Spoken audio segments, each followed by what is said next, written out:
Says anti-Semitism is one of the major signs that the return of Jesus is soon.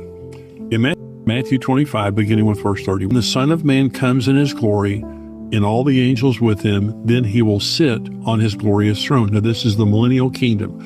The second coming happens.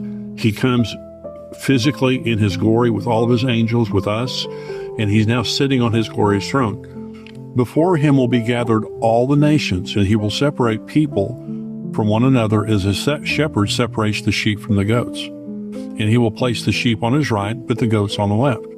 Then the king will say to those on the right, "Come, you are blessed of my Father, inherit the kingdom prepared for you from the foundation of the world. I was hungry, you gave me food. I was thirsty, you gave me drink. I was a stranger, you welcomed me. I was naked and you clothed me. I was sick and you visited me." Then the righteous will answer him, saying, "Lord, when did we see you hungry and feed you, or thirsty and give you drink? When did we see you a stranger and welcome you, or naked and clothe you? And when did we see you sick or in prison and visit you?" The king will answer them, "Truly I say to you, as you did it to one of the least of these, my brothers." And that word brothers there also means brothers and sisters. "You did it to me." Then he will say to those on his left, "Depart from me, you cursed, into the eternal fire prepared for the devil and his angels. I was hungry, you gave me no food. I was thirsty, you gave me no drink. I was a stranger, and you did not welcome me. Naked, and you did not clothe me. Sick and in prison, you did not visit me." Then they also answer, saying, "Lord, when did we see you hungry or thirsty, or a stranger or naked, or sick or in prison, and did not minister to you?" Then he will answer them, saying, "Truly I say to you, as you did not do it to one of the least of these, you did not do it to me. And these will go away into eternal punishment, but the righteous into eternal life." Now, this is at the end of the tribulation, in the beginning of Jesus' millennial reign. All of the survivors of the tribulation are being judged based on how they treated the Jewish people. So let me prove to you now that when Jesus says the least of these, because some people, when he's saying the least of these, he's just talking about people all over the world or the downtrodden. No, he's talking about Jews. Joel chapter 3 is a parallel text to Matthew chapter 24. "I will enter into judgment with them there," listen, "on behalf of my people and my heritage Israel, because they have scattered them among the nations and they have divided up my land." Jesus didn't judge the people based on whether they believed in him or not. He judged them based on how they treated the Jews, and that was the basis of proving their relationship with him.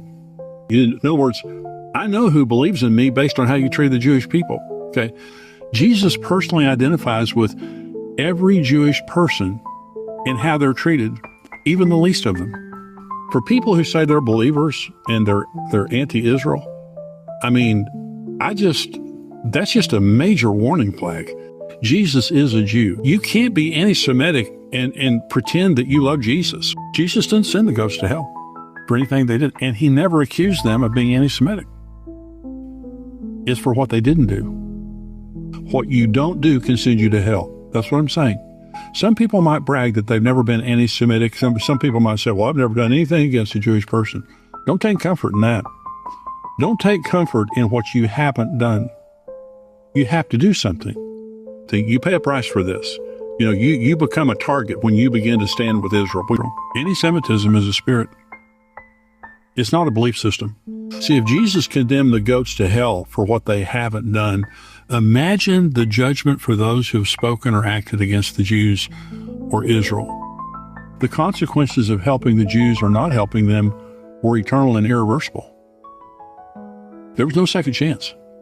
As we're talking about the spirit of Haman, remember Haman in the book of Esther? He was the one who wanted to destroy all the Jews. And Esther stood up, and in the midst of risking her own life, she stood up, and Esther said, "If I perish, I perish." And Mordecai, her uncle, said, "Who knows if God hasn't put you here for such a time as this? We've been put here on the earth for such a time as this. We're going to stand with the nation of Israel." The spirit of Esther must arise. And I'm saying to you, we can't sit back and do nothing.